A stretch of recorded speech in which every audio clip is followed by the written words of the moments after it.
got you, you know. Haven't you anything to say to me? Oh, yes. Are the birds all caged? The wild beasts all littered down? The locks, chains, bars and bolts all in good order?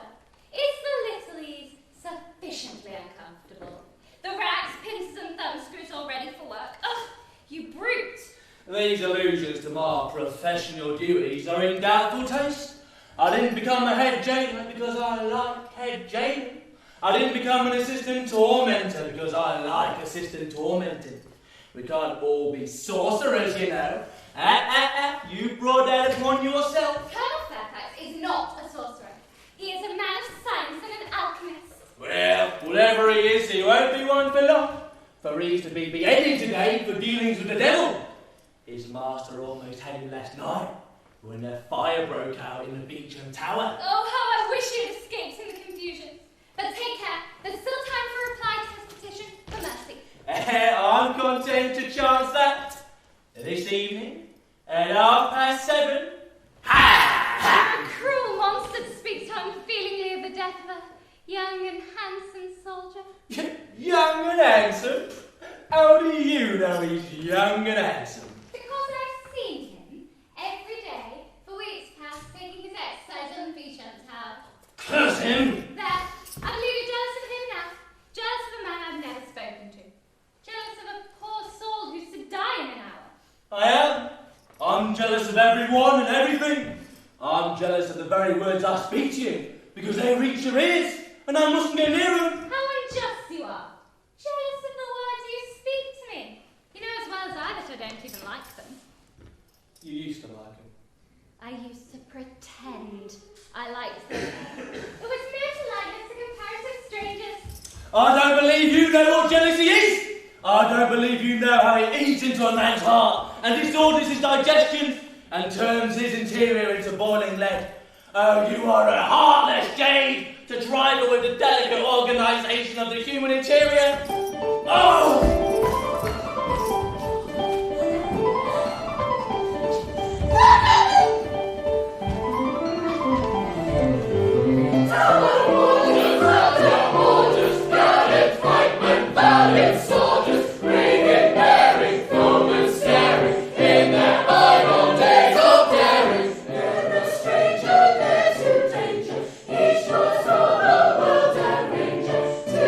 Story of our glory.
say? Busy? Aye. The fire in the Beecham has given me work enough.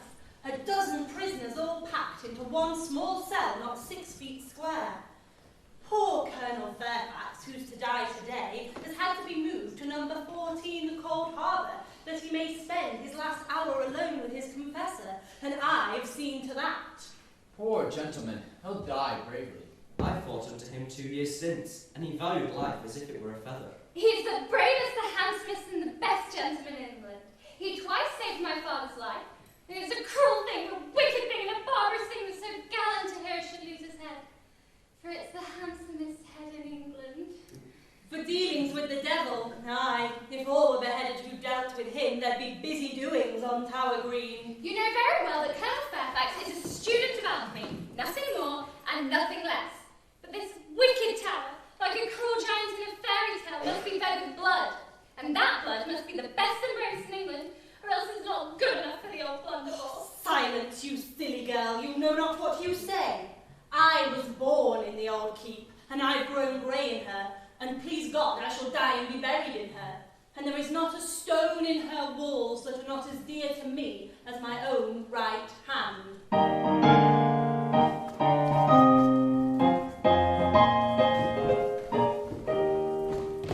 When our gallant Norman foes made our merry land their own, and the Saxons from the conquerors were flying, at his bidding it arose in its panoply of stone, a sentinel unliving and undying, insensible I trow as a sentinel should be, though a queen to save her head should come a-stewing. There's a legend on its brow that is eloquent to me, and it tells of duty done and duty doing.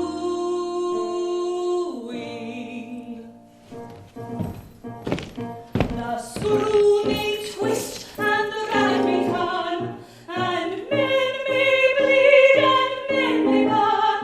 O'er London town and its golden hoard I keep my silent watch and ward. The screw may twist and the rag may turn, Town and and men may bleed and men may burn. town and O'er London town and its golden hoard, I keep my silent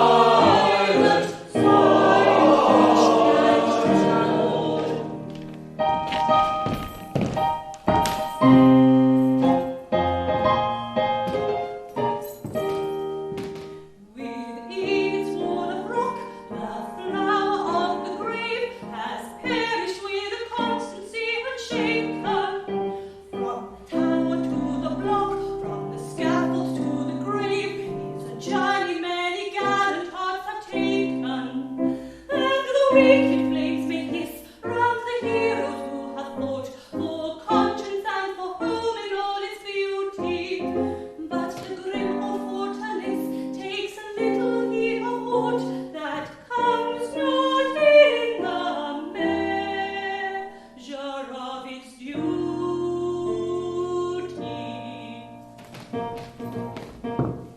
The screw may twist and the rag may turn, and men may bleed and men may burn.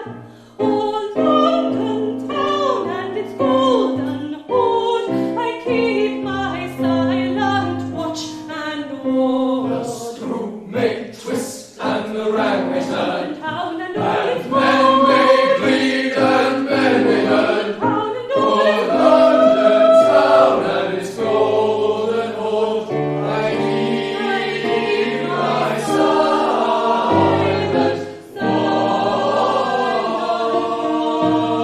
watch and ward.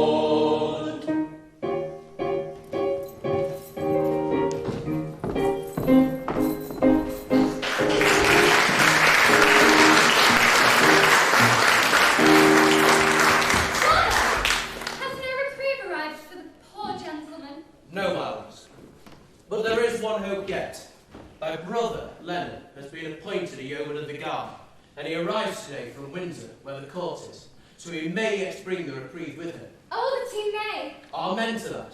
For the Colonel twice saved my life, and I would give the rest of my life to save his. And are thou not excited to see thy brother Leonard? Aye, truly, if he brings the reprieve. And not otherwise? Well, he's a brave fellow indeed, and I love brave men. All brave men? Most I verily believe. Father! Ah, Leonard, my boy, I'm right glad to see thee. And so is thy sister Phoebe. Aye, hast thou Colonel Fairfax's reprieve? Nay, I have here a dispatch for the lieutenant, but no reprieve for the colonel. Poor gentleman. I would have had what better news. I'd give my right hand, nay, my body, my life, to save his. Dost thou speak in earnest, my lad? Of course, father. I am no braggart. Did he not save their life, and am I not his foster brother? Then hearken to me. Thou hast come to join the yeoman of the guard. Well, None hath seen thee but ourselves. and a sentry who took but scant notice of me. Now to prove thy words.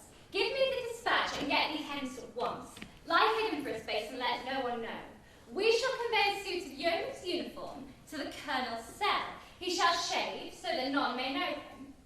Thou shalt own him as thine own son, the brave Leonard Merrill. But how to gain access to the colonel's cell? The key lies with my south-faced admirer, Wilfred Shadbolt. I think, I can get anything I want from Wilfred. I think, mind I say, I think you may leave that to me. Then make thee rope hence at once, lad, and bless thee for thy sacrifice. And take my blessing too, dear, dear Leonard. And thine, eh? Thy love is newborn, wrapped up carefully, lest it take hold and die.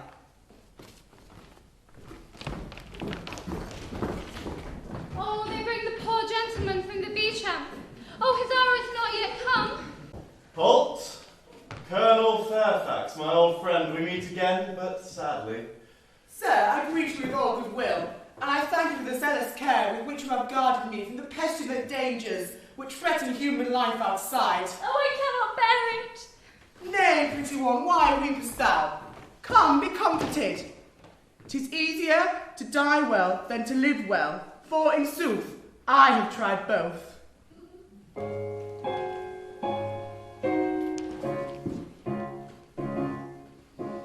Is life a boon? If so, it must be found that death, when he call, must call too soon. The fourscore years he give, yet one would pray to live another noon. What kind of plaint have I, who perish in July, who perish in July?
I'm in this strait for no other reason than because my kinsman, Sir Clarence Poltwhistle, one of the Secretaries of State, has charged me with sorcery, in order that he may succeed to my estate, which devolves to him, provided I die unmarried. Which thou most wilt surely do. Nay, which I will most certainly not do by your worship's grace.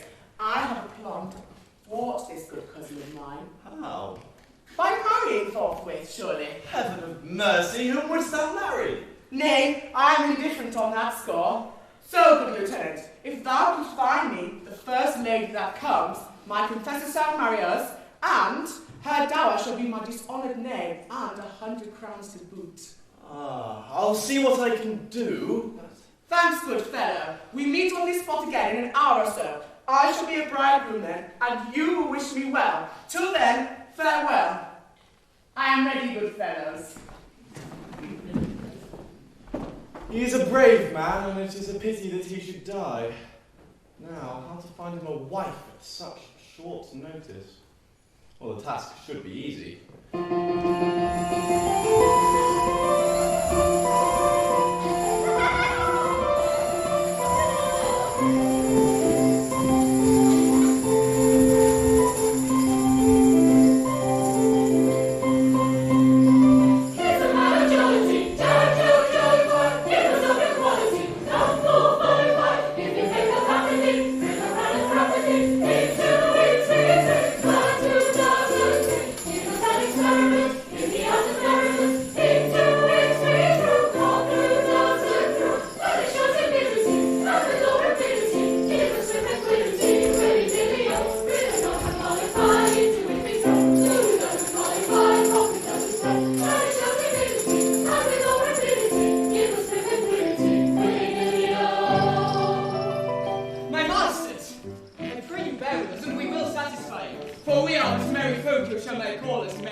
Let us give them the singing part of the merry man and his maid.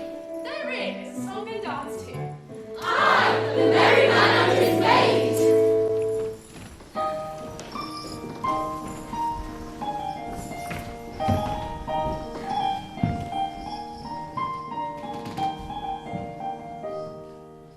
I have a song to sing, oh. Sing me your song,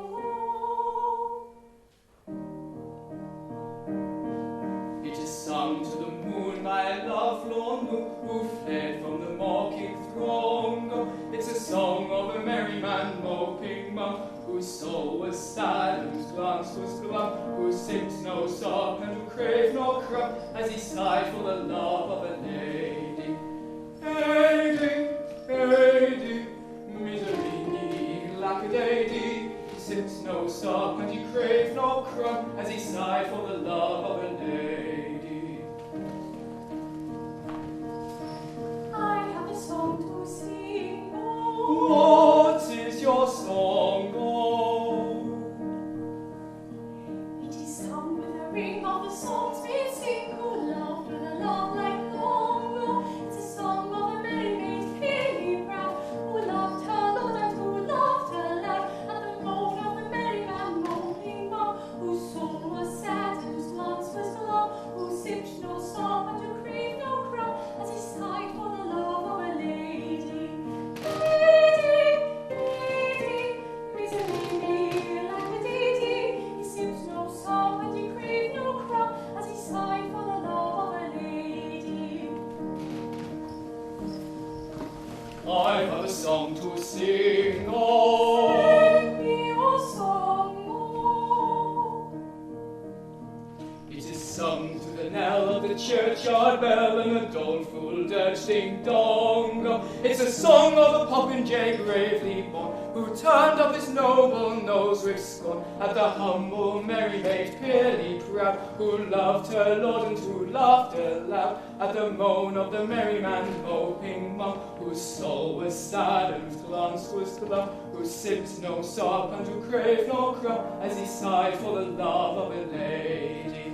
Lady, lady, misery me, lack-a-day-dee. He sipped no sop and he craved no crop as he sighed for the love of a lady. I have a song to sing, oh. Sing me your song, oh. It is sung with a sigh and a tear in the eye, for it tells of a right and wrong. Oh, it's a song of a merry maid, once so gay, who turned on a hill and tripped away from the big hog popinjay bravely born, who turned on his noble nose with scorn at the humble heart that he did not prize. So she begged on her knees with downcast eyes for the love of the merry man moping on, whose soul was sad and his glance was long, who sipped no sop and who craved no crop as he sighed for the love of a lady. Lady, misery me, lack-a-day-dee. His pains were o'er and he sighed no more, for he lived in the love of a lady. Lady, misery me, lack-a-day-dee. His pains were o'er and he sighed no more, for he lived in the love of a lady.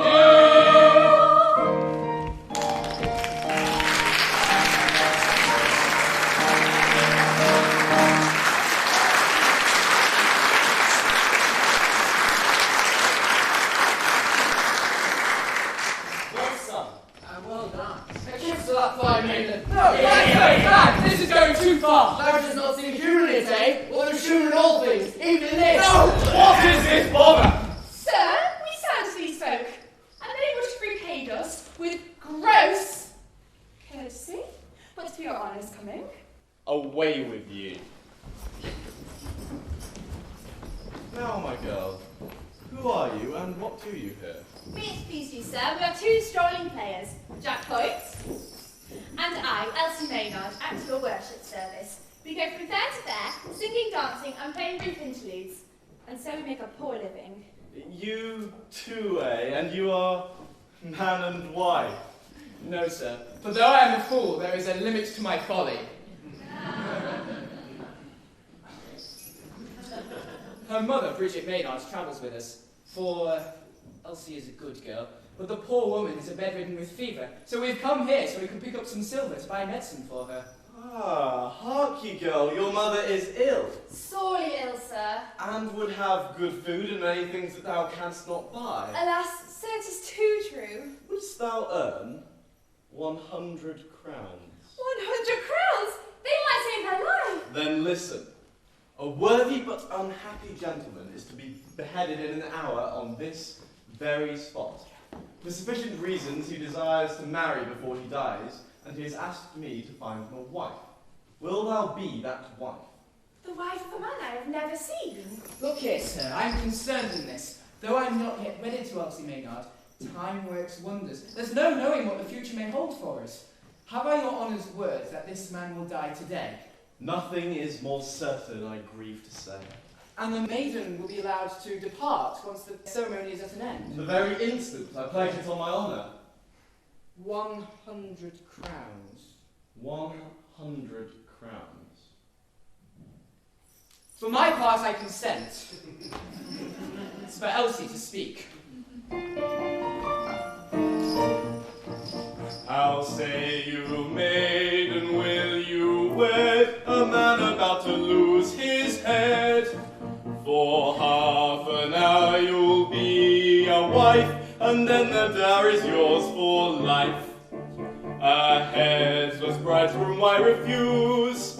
In truth the poets tell, most bridegroom ere they marry lose both head and heart as well. A strange proposal, you lady, it almost makes my senses reel. Alas, I'm very poor indeed, and such a sum I sorely need. My mother, sir, is like to die, this money life may bring. Then is in mind, I pray, if I consent to do this thing. Though as a general rule of life I don't allow my promised wife, my lovely bride that is to be, to marry anyone but me. But if the fee is promptly paid, and he in well and grave, we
jester. Aye, sir, and like some of my jests, out of place. I have a vacancy for such a one. Tell me, what are your qualifications? Well, sir, I have a pretty wit, I warrant you. A pretty wit.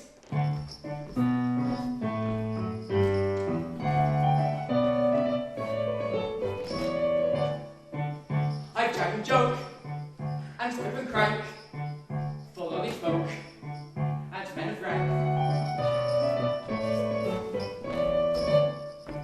I ply my craft, and know no fear, but aim my shaft at prince or peer, at peer or prince, at prince or peer. I aim my shaft and know no fear.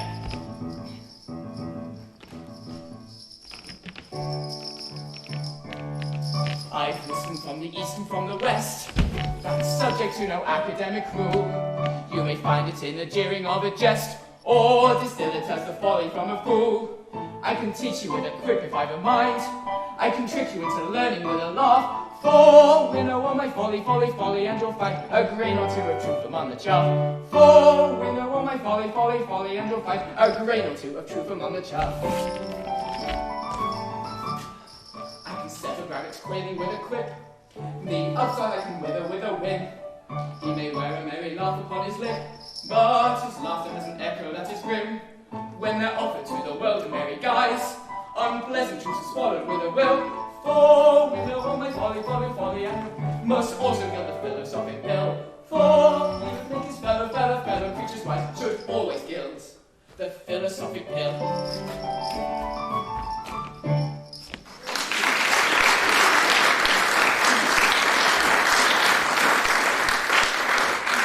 How came you to leave your last employ? Sir, 'twas thus wise. My lord was his grace, the Archbishop of Canterbury, and it was considered that one of my jests was unsuited to his grace's family circle. In truth, I ventured to ask a poor riddle, sir. 'Twas but a harmless jest, but it offended his grace, and so we parted. But I trust you are careful not to give offence. I have daughters. Sir, my jests are most carefully selected, and anything objectionable is expunged. Well, can you give me an example? Say I had sat myself hurriedly down on something sharp. Sir, I should say that you had sat down on the spur of the moment. Oh, I don't think very much of that. Is that the best you can do? It has always been much admired, sir, but we will try again. Then I'm at dinner, and the joint of meat is but half cooked. Sir, what I should say then is what is underdone cannot be helped. I see. Yes, I think that manner of thing would be somewhat irritating. At first, sir, but use is everything, and in time you will come to like it. Then say I caught you kissing the kitchen wench under my very nose. Under her nose, sir, not under yours. That is where I will kiss her. Do you take me? The maiden comes. Come, sir, follow me. We shall discuss the matter more in my library. Sir, I am thy honest servant. That is, I trust I soon shall be. Before proceeding to a more serious topic, may your honour tell me why cook's brain pan is like an overwound clock? A truce to this fooling. Follow me. Just my luck. My best conundrum has been wasted.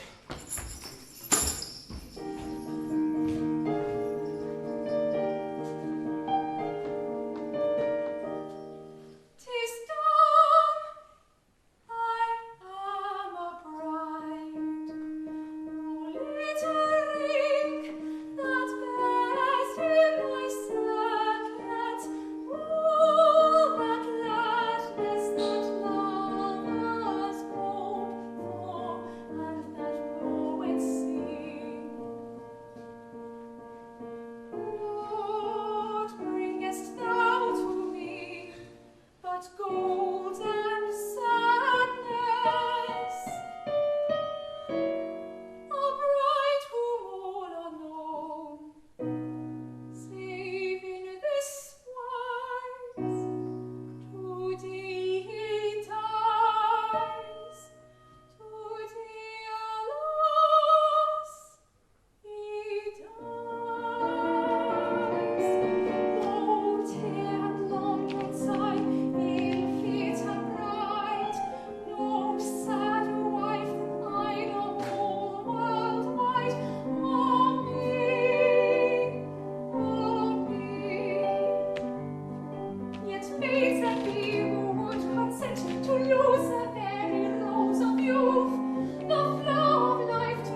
wives there be so weary would, I trow that they would scarce complain, so that they could in half an hour attain to widowhood. No matter how, no matter how, oh weary wives, oh widowhood would we rejoice, rejoice that ye have time to weary.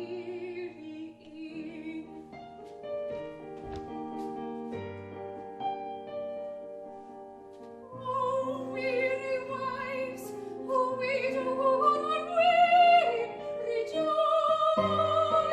rejoice, rejoice.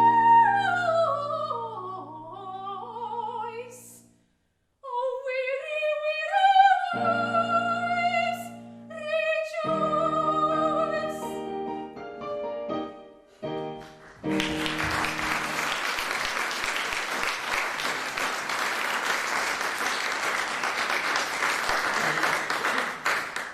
Tis an odd freak for a young man and his confessor to be closeted alone with a strange singing girl. I would fain have espied them, but he stopped at my keel. My keel. Wilfred, and alone. But what could he have wanted with her? That's what puzzles me. Now to get the key from him. Oh, Wilfred! Has no reprieve arrived? None. Thine adored Fairfax is to die. Nay, thou knowest I have not but pity for the poor condemned gentleman. I know that he who is about to die is worth more to thee than I who am alive and well. Why, that were out of turn, dear Wilfred. Do they not say that a live ass is better than a dead lion? Oh, I don't mean that. Oh, that's what they say, is it? It's unpardonably rude of them, but I believe they put it that way. Not that it applies to thee, who art clever beyond all telling. Oh, yeah, as an assistant tormentor. Nay, as a wit, as a humorist, as a most philosophic commentator on the vanity of human resolution. Thou art a most light-hearted and delightful companion, Master Wilfred. Thine anecdotes of the torch chamber are the prettiest hearing. Aye, I'm a merry fellow when I choose. I believe I am the merriest dog that barks. Ah, we might be passing happy together. Perhaps. For thou wouldst make a most tender and loving wife. Aye, to one whom I really love. But say that we are wed, suppose it only that thou art my very bride, and I thy cheery, bright, joyous, frolicsome husband, and that the day's work being done, and the prisoners stored away for the night, thou and I alone, with a long, long night ahead of us. 'Tis a pretty picture, but I scarce know. It cometh us so unexpected, and yet, were I thy bride? Aye, wert thou my bride? Oh, how I would love thee. Were I thy bride, then all the world beside were not so white to hold my wealth of love. Were I thy bride, upon my breast my loving head would rest as on the nest the tender turtle dove. Were I thy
bride? Not yet. But Lord, how she wooed!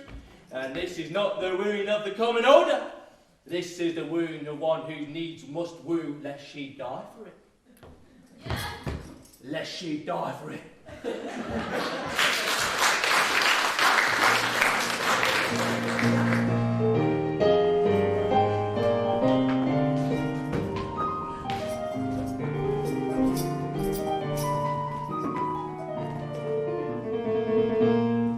Oh, Sergeant Merrill, is it true? The welcome news we read in orders. Thy sons with deeds of daring do are irritable. The country through has come to join the Tower Warders.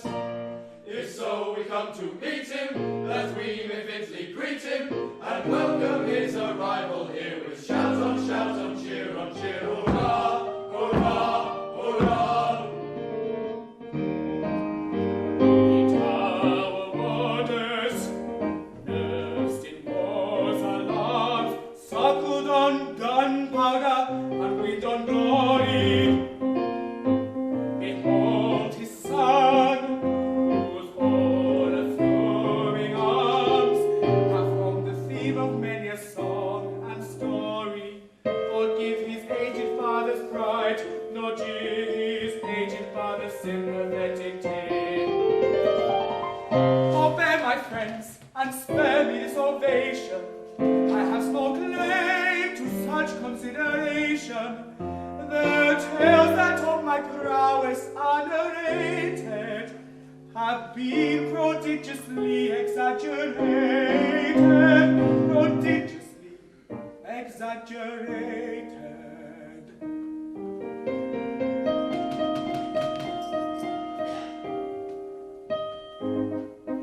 It's a note of Leonard Merrill, stranded, lost in last campaign.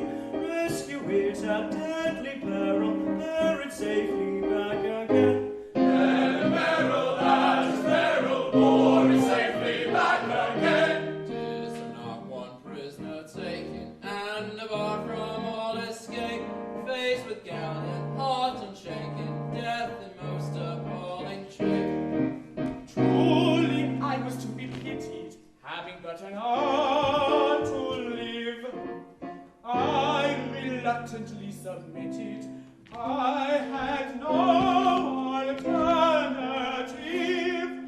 For the tales that are narrated of my deed of daring do have been much exaggerated, very much exaggerated. Scarce a word of them is true. Scarce a word of them is true. They are not exaggerated, not at all exaggerated, could not be exaggerated. Scarce a word of them is true.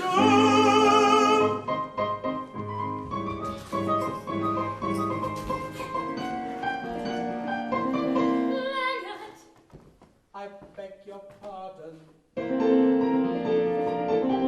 don't you know me? I'm little Phoebe. Phoebe, is this Phoebe? What? Little Phoebe? Who the deuce may she be? It can't be Phoebe, surely. Yes, 'tis Phoebe, your sister Phoebe, your own little sister. Aye, he speaks the truth. 'Tis Phoebe. Sister Phoebe.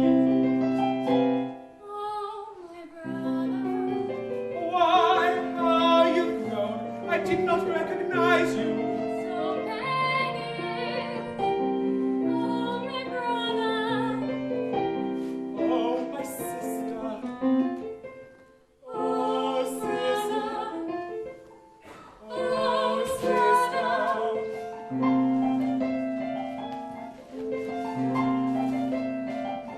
I hug you, girl. There are three thou mayst hug, thy father and thy brother and Mr. Thyself, forsooth, and who art thou thyself? Good sir, we are betrothed. Oh, more or less.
bedside bed.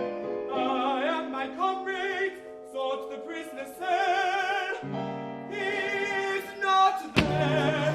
He's not there. They sought the prisoner's cell. He is not there. I searched for the prisoner. I sought his cell in duty. Found the double gratings overrun. The prisoner at all wrong. We had it high. We had it here. The man we sought without his care had vanished into empty air. The man we sought without his care had vanished into empty air. Why, my troth, the news is that the man has vanished into air. I searched for the prisoner. They sought his cell in duty. Found the double gratings overrun. The prisoner at all wrong. We had it high. We had it here. The man we sought without his care had vanished into empty air. The man we sought without his care had vanished into empty air. Astounding news, the prisoner fled. Thy life shall forfeit be instead. My lord, I did not set him free. I hate the man, my rival he.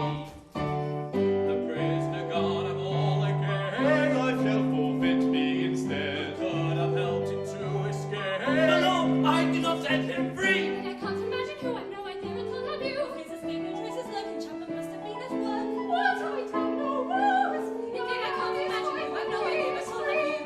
Oh, woe is you! You're angry, say, oh, woe is me. I'd rather think, yes, woe is me. I'd rather think, yes, woe is me. And whatever betide you are his bride, and I am left alone bereft. Yes, woe is me. I'd rather think, yes, woe is me. I'd rather think, yes, woe is me. Yes, woe is me. Yes, woe is me. Yes, woe is me.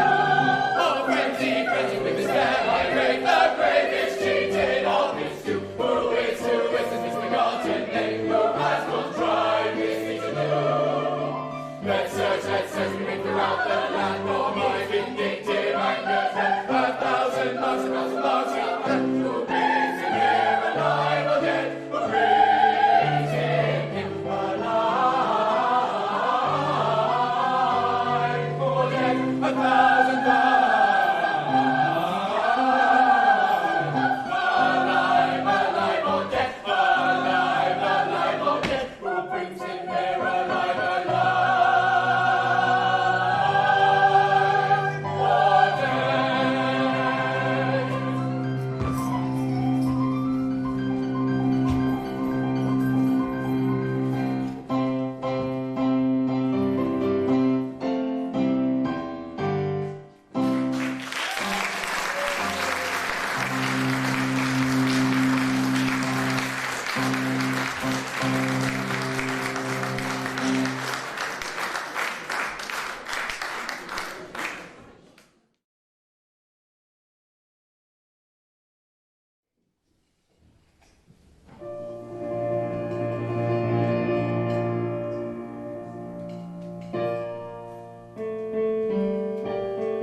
wit and the rich counsellor.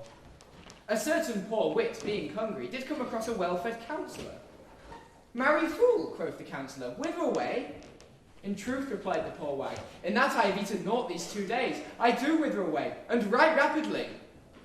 The counsellor laughed hugely and gave him a sausage. The counsellor was easy to please, though my new master, the lieutenant. 'Tis but melancholy mumming that poor, heartbroken, jilted Jack Point must needs turn to Rowan Atkinson for original light humour.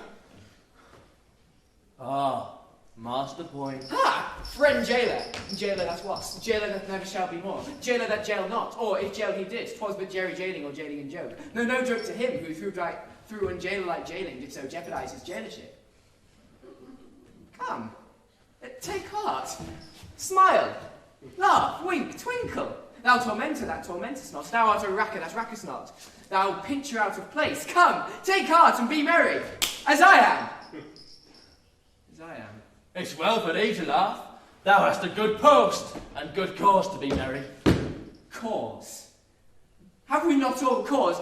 Is the world not a big butt of humour into which all who may will drive a gimlet? See, I am a salaried wit. Is there aught in nature more ridiculous? A poor, dull, heartbroken man who must needs be merry, lest he be whipped, who must rejoice, lest he starve.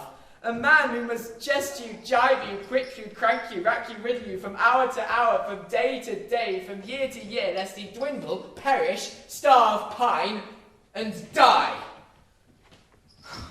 And there's naught else to laugh at. I laugh at myself till I ache from it. Till I ache from it. Ah, and then I have always thought that a jester's calling would suit me to a hair. Suit thee? Thou death's head and crossbones. I the pretty wit, a light, airy, joysome wit, spiced with anecdotes of prison cells and the torture chamber. Oh, a very delicate wit. I have tried it on many a prisoner, and there have been some who smiled. Now it is not easy to make a prisoner smile, so it should not be difficult to be a good jester, seeing that thou art one. Difficult? There is nothing easier. Attend, and I will show thee.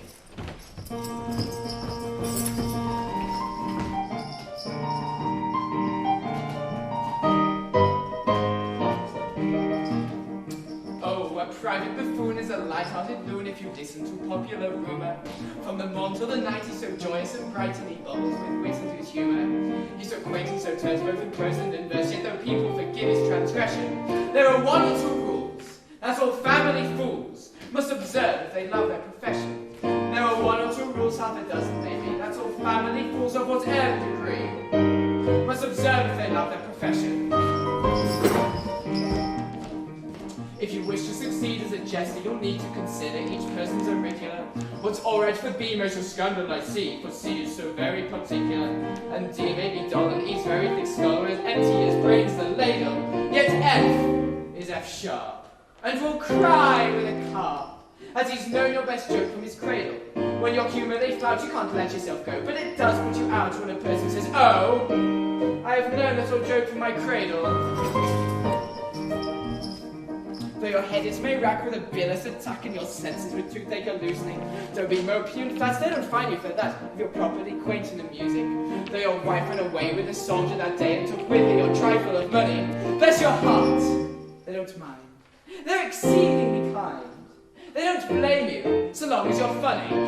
Though your humour they find you can't let yourself go, and it does put you out when a person says, oh, that you know that you're paid to be funny.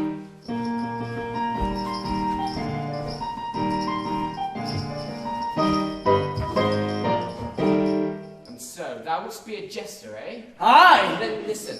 My sweetheart, Elsie Maynard, was secretly wed to this Fairfax half an hour ere he escaped. She did well! She did nothing of the kind, so hold thy peace. Now, while he liveth, she is dead to me, and I her. So, my gibes and jokes notwithstanding, I am the saddest and sorriest dog in all England. Thou art a very dull dog indeed. But, if thou didst swear that thou didst shoot this Fairfax while he swam across the river, needs but the discharge of an arquebus on the dark night, I shall make thee the very Archbishop of Jesters, and that in 2 days' time. What sayest thou? I am to lie. Heartily, thy lie must be a lie of circumstance, which I will support with the testimony of eyes, ears, and tongue. And thou wilt qualify me a jester? As a jester among jesters, I shall teach thee all my original songs, my own self-constructed riddles, my own ingenious paradoxes. Nay, more, I shall reveal to thee the source whence I get them. What sayest thou, sir? If it be but a lie thou wantest, I hold it cheap enough. And I say, sir, it is a bargain.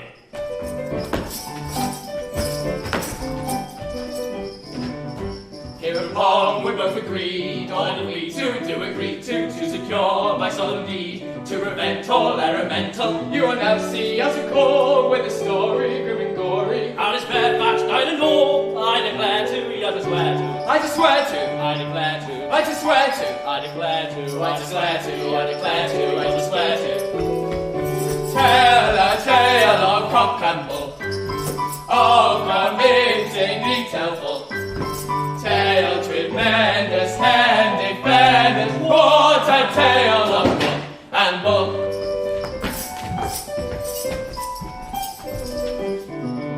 In return for my part, I am making undertaking to instruct thee in the art amazing, wonder-raising of a jester, jesting free, high ambition, proposition, and a lovely one I'll be, wagger-wagging, never flagging, wagger-wagging, never flagging, wagger-wagging, never flagging, wagger-wagging, wagger-wagging, wagger-wagging. Tell a tale of Cock and Bull, of convincing detailful. Tale tremendous and defenders, what a tale of Cock and Bull, what a tale of Cock, what a tale of Bull, what a tale of Cock, what a tale of Bull, what a tale of Cock and Bull, Cock and Bull, Cock and Bull, and defenders, what a tale of Cock and Bull.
Well enough, sir. She's stronger.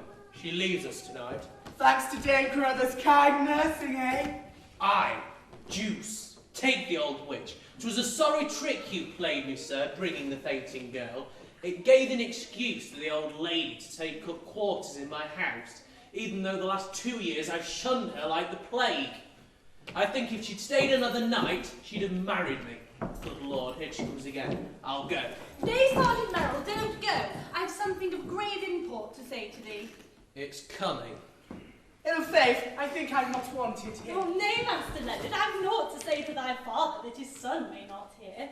True, I'm one of the family. I had forgotten. It's about this Elsie Maynard. A pretty girl, Master Leonard. Aye, as fair as a peach blossom. What then? She has a liking for thee, or I mistake not. Well, she is a dainty little maid. Then be warned in time, and give not your heart to her. Oh, I know what it is to give my heart to one who will have none of it. Aye, she knows all too well. But why is my boy to take heed of her? She's a good girl. Good enough, for aught I know, but she is no girl. She is a married woman. A married woman? Tush, old lady. She's promised to Jack Point, the lieutenant's new jester. Tush in thy teeth, old man. As my niece Kate sat by her bedside today, this Elsie slept. And as she slept, she moaned and groaned and turned this way and that, and "How shall I marry one I have never seen?" quoth she. Then, "100 crowns," quoth she. Then, "Is he certain to die in an hour?" quoth she. Then, "I love him not, yet I am his wife," quoth she. Is it not so, Kate? Aye, aunt, 'tis even so. And now art sure of all of this? Aye, sir, for I wrote it all down on my tablets. Now mark my words, it is of this Fairfax she spake, and he is her husband, or I'll swallow my kirtle. Is it true, sir? True? Why the girl was raving. Why would she marry a man who had but an hour to live? Marry? There are those would marry but for a minute, rather than die old maids. Aye, I know one.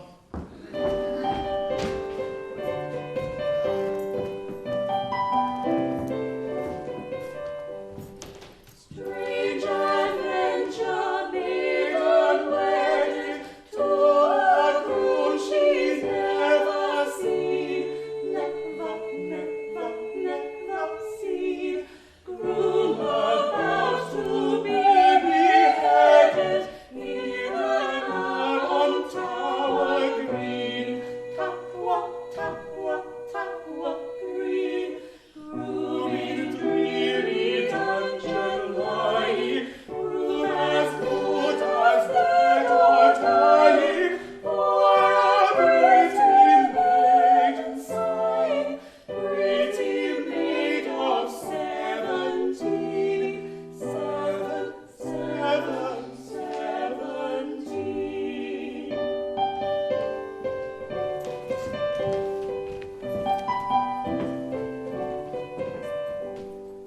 Strange adventure that we're trolling, modest maid and gallant groom, gallant groom. Though the funeral bell is tolling, bim ma boom, bim ma boom. Modest maiden will not tarry, more than 16 years she carry. She must marry, or we often be at doom. Tower doom. Tower doom. Tower doom. Though the altar be at home. Tower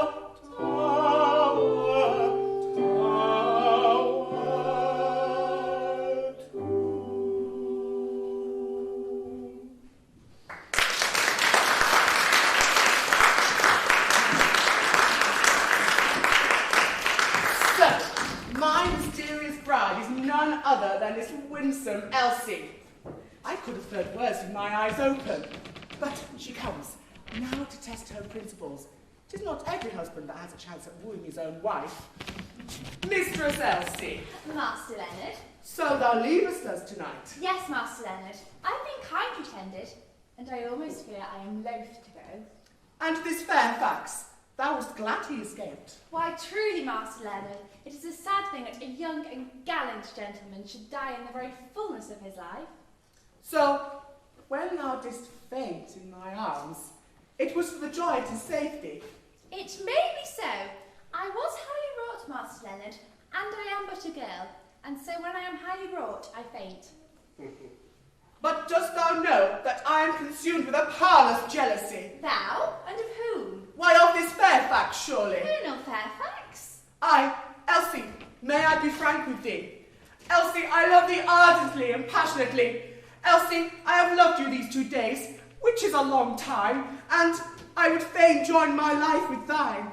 Master Leonard, I may not listen. I am not free. I am a wife. A wife? Whose? His name? His days are numbered. Nay, his grave is dug and his epitaph set up. Come, his name. Oh, sir, keep my secret. It is the only barrier that fate could set up between us. My husband is none other than Colonel Fairfax. The greatest villain unhung? It is very like. But he is naught to me, for I never saw him. I was blindfolded, and he was to have died within the hour. And he did not die, and I am wed to him, and my heart is broken. Have feared for this Fairfax. Come, be mine.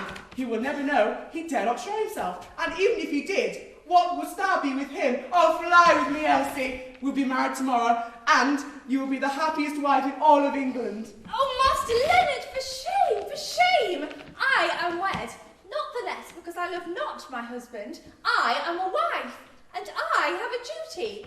Oh, shame upon me. Nay, Elsie, I did but jest. I spoke but to try thee.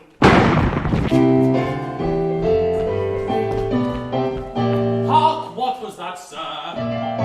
Why, an arquebus flies from the wharf, unless I much mistake. A shot at such an hour, what can it mean?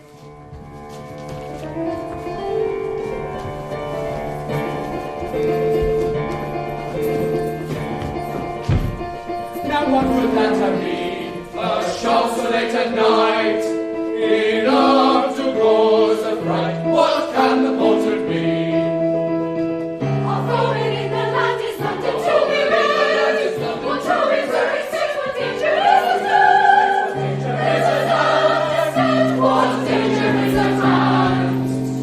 Who'll fire that shot at once the truth declare? Milord, 'twas I to rashly judge forbear. Lord, 'twas he to rashly judge forbear.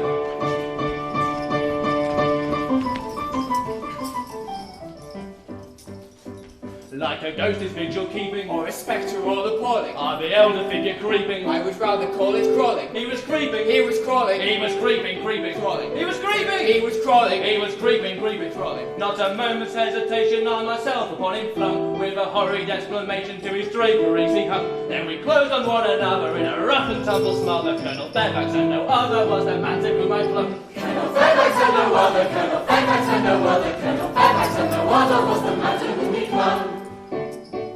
After mighty tug and tussle, It resembled more a struggle, he with dint of stronger muscle, or by some infernal juggle. from my clutches quickly sliding, I would rather call it slipping, with a view and out of hiding, or escaping through the shipping. with a gasp and with a quiver. I describe it as a shiver. Down I dived into the river, but alas I cannot swim. It's enough to make one shiver with a gasp and with a quiver. Down he dived into the river, it was very brave of him.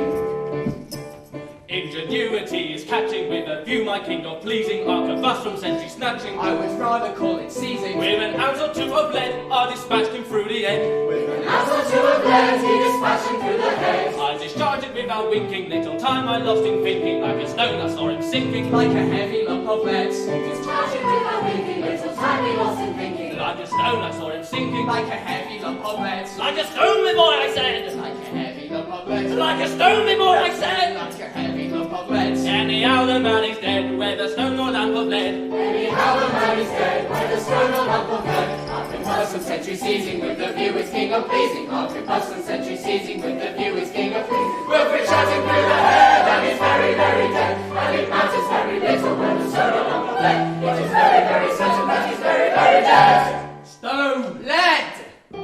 The river must be dragged, no time be lost. The body must be found at any cost. To this attend without undue delay. So set to work with what dispatch ye may. Yes, yes, we'll set to work with what dispatch we may.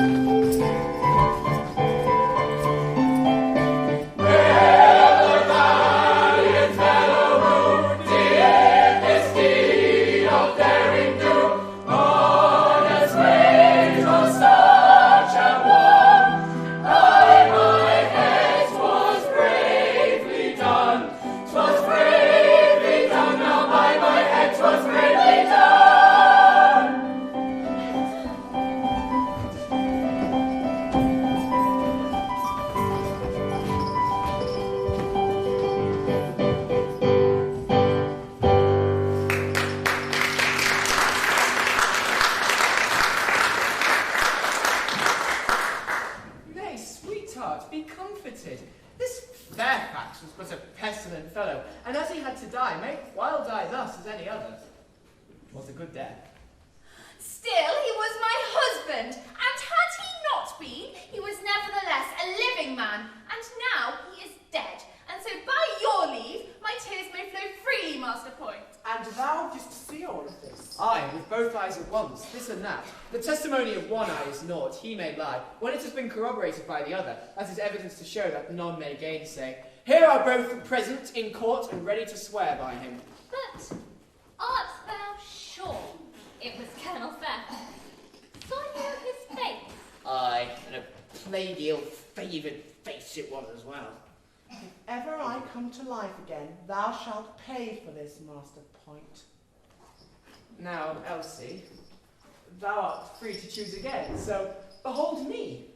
I am young and well-favoured.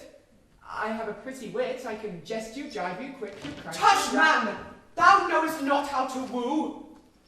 'Tis an art in itself, and must be studied gravely and conscientiously.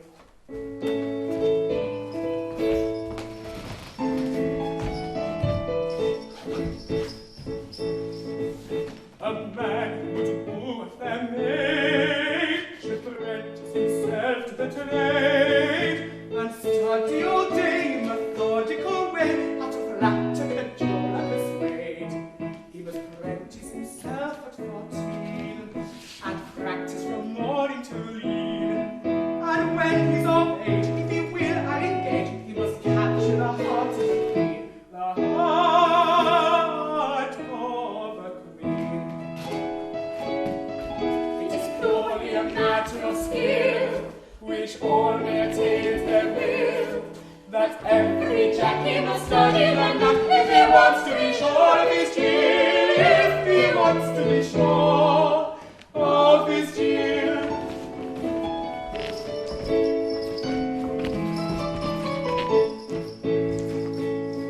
If he's made the best use of his time, his twig has so carefully lined, that every bird will have done it as good, no matter its plumage or climb. He must learn that the thrill of a touch may be little or nothing or much. It's an instrument rare to be handled with care, and wants to be treated as such. Wants to be treated as such. It is purely a matter of skill, which all may attain at their will, that every Jackie must study the nut if he wants to be sure of his Jill, if he wants to be sure of his Jill.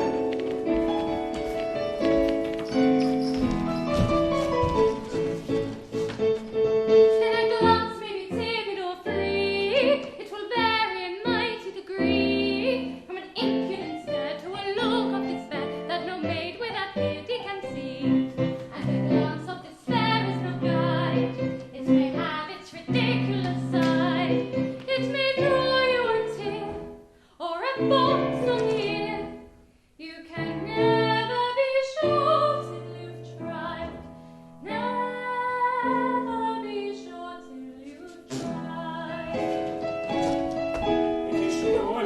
natural skill, which all may attain if they will. That every Jack he must study them up if he wants to be sure of his skill. If he wants to be sure of his skill, yet every Jack must study them up. That every Jack must study them up if he wants to be sure of his skill. Yes, every Jack must study them up if he wants to be sure of his Jill.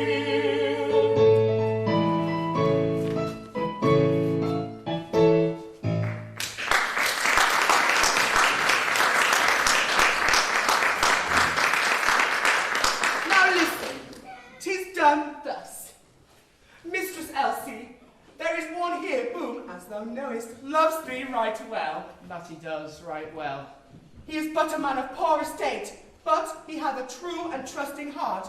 He would make thee a true and trusting husband, and if thou wilt be his, thou shalt lie curled up in his heart like a little squirrel in a nest. 'Tis a pretty figure. A maggot in a nut lies closer, but a squirrel will do, I guess. He know that thou wast a wife, an unloved and unloving wife, and his poor heart was close to breaking. But as thine unloving husband is dead, and thou art free, he would fain pray that thou wouldst once be his. He presses her hand, and he whispers in her ear, oh, what does it mean? Now, sweetheart, wouldst thou be this poor fellow's good wife? If the good, brave man. Is he a brave man? So men say. It's not true, but let that pass. If the good, brave man will be content with a poor, penniless, untaught maid, A widow, let that pass. then I shall be his true and loving wife, and that with my heart of hearts. Oh, my own dear love! Why, what's all this? Brother, it is not seemly. I can't let that pass. Master Leonard, an advocate should have his fee. Methinks that thou art overpaying thyself. Nay, 'tis for Elsie to decide. You asked me to show thee how to woo, and herein lies the virtue of my teaching. Go, sir, and apply it elsewhere.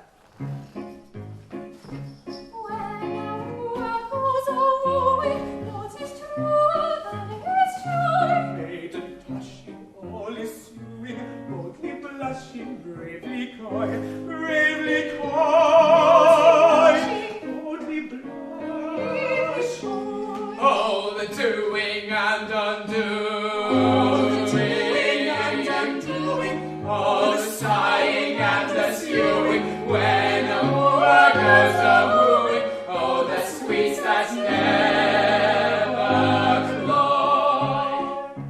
When a brother leaves his sister for another, sister weeps. 'Tis that trickle, 'tis that blister, 'tis but mickle, sister heaps. 'Tis that trickle, 'tis that blister. Oh, the doing and undoing, oh, the sighing and the sewing, when a sister goes a-wooing, and the sobbing sister weeps. When the jester is outwitted, feelings fester, heart is led, food for fishes, only fitted, just a wishes, he was dead. Food for fishes, only fitted, just a wishes, he was dead. Oh, the doing and undoing, oh, the sighing and the sewing, when a jester goes a-wooing, and he wishes he was dead. Oh, the doing and undoing, oh, the sighing and the sewing, when a jester goes a-wooing, and he wishes he was dead.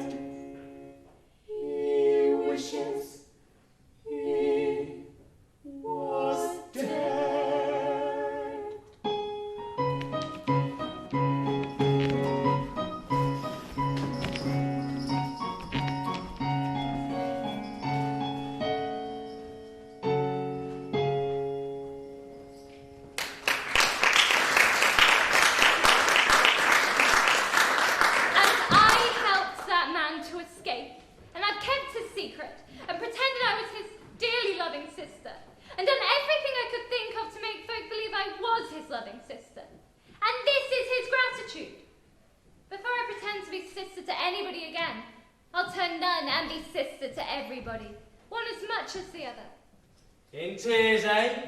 What plague art thou grizzling for now? Why am I grizzling? Thou hast often wept for jealousy, Master Wilfred. Well, 'tis for jealousy that I weep now. Aye, yellow, bilious, jaundiced jealousy. So make the most of it. I've never given thee cause to be jealous. Oh, the lieutenant's cook made mine but the merest gossip. Jealous of thee. I am jealous of another and a better man than thou. Set that down, Master Wilfred. And he is to marry Elsie Maynard. Set that down, Master Wilfred. And my heart is well nigh broken. There, thou hast all of it, so make the most of it. The man thou lovest is to marry Elsie Maynard? Why, that is no other than thy brother, Leonard Merrill. Oh, mercy, what have I said? Oh, what manner of brother is this, thou lying little jade? Speak! Who is this man who you have fondled and coddled and kissed, and with my connivance too? Oh, Lord, my connivance. Should it be this Fairfax? It is! It is this accursed Fairfax! It's Fairfax! It's Fairfax who? Whom thou hast just shot through the head, and who lies at the bottom of the river. I may have been mistaken. We are but fallible mortals, the best of us. But I'll make sure. I'll make sure. Stay, one word. I think it cannot be Colonel Fairfax. Mind I say, I think, because thou hast just slain Colonel Fairfax. But whether he be Fairfax or no Fairfax, he is to marry Elsie Maynard. And as thou hast shot him, and he is dead, be content with that. And I will be their wife. Is it sure? Aye, sure enough, there's no help for it. Thou art a very brute. But even brutes must marry, I suppose. My beloved. Phoebe, rejoice, for I bring glad tidings. Colonel Fairfax's reprieve was signed 2 days since, but it was foully and maliciously kept back by Secretary Poltwhistle, who designed that it should arrive after the Colonel's death. It has just come to hand, and is now in the Lieutenant's possession. Then the Colonel is free! Oh, hug me, my dear! Are they mad? Am I mad? Oh, you're mad! Oh, my dear, I'm well nigh crazed with joy. Come away from him, thou pussy, thou jade. And as for thee, sir, devil take thee. I'll rip thee like a herring. I'll skin thee for it. Oh, Phoebe! Phoebe, who is this man? He's a fool. He is my brother. Another brother. Hast thou any more? Produce them all at once and let me know the worst.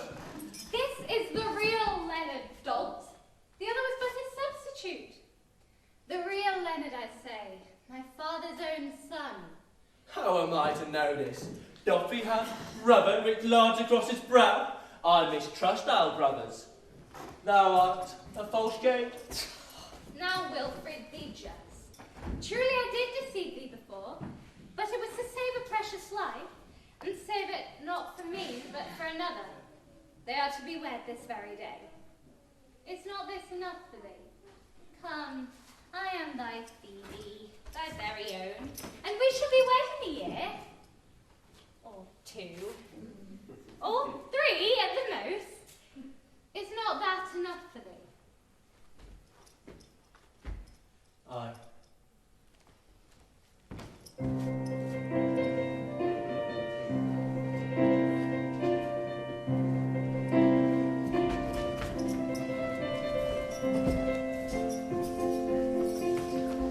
Once a pretty young bride, a blushing timidly shrinking,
died this very day.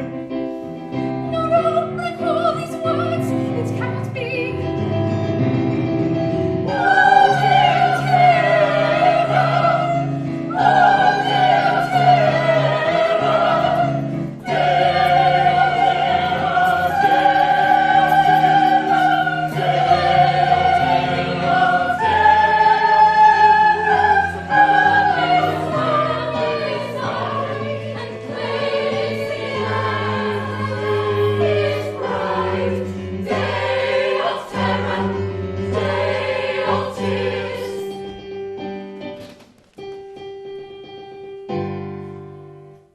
All thought of Leonard Meadow set aside. Thou art my own, I claim thee as my bride. As suppliant at thy feet I fall, thine heart will yield to pity's call. Mine is a heart of massive rock, unmoved by sentimental shock. I was blind thee, and that my loved one come to me, be very and sorry, that though thee take me far from me, my God is thine forever. My bruised heart, my broken heart is thine, my own forever. Is thine, is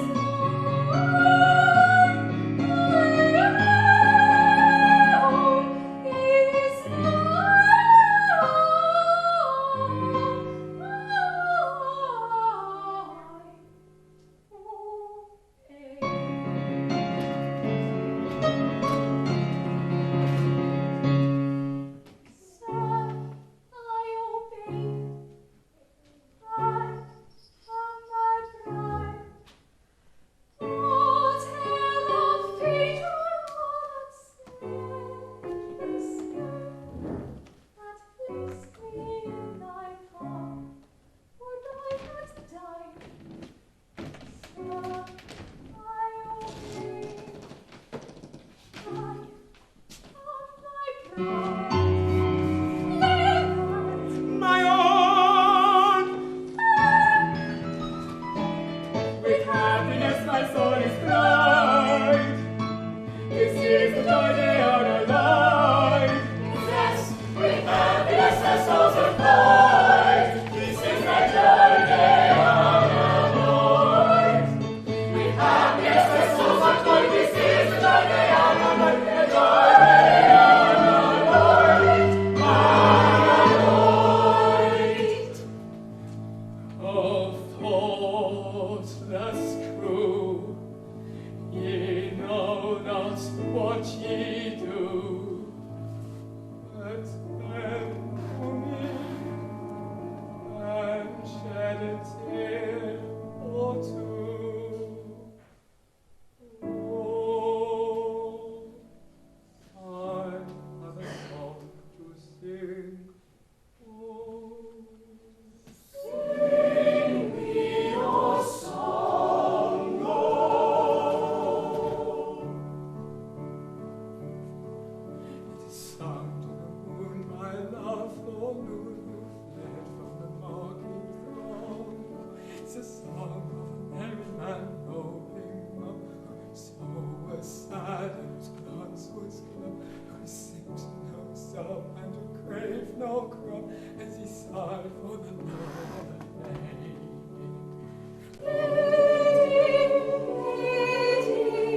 Misery me like a lady, he sipped no snuff and he craved no crumb, as he sighed for the love of a lady. I have a song to sing. What is your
Thank you.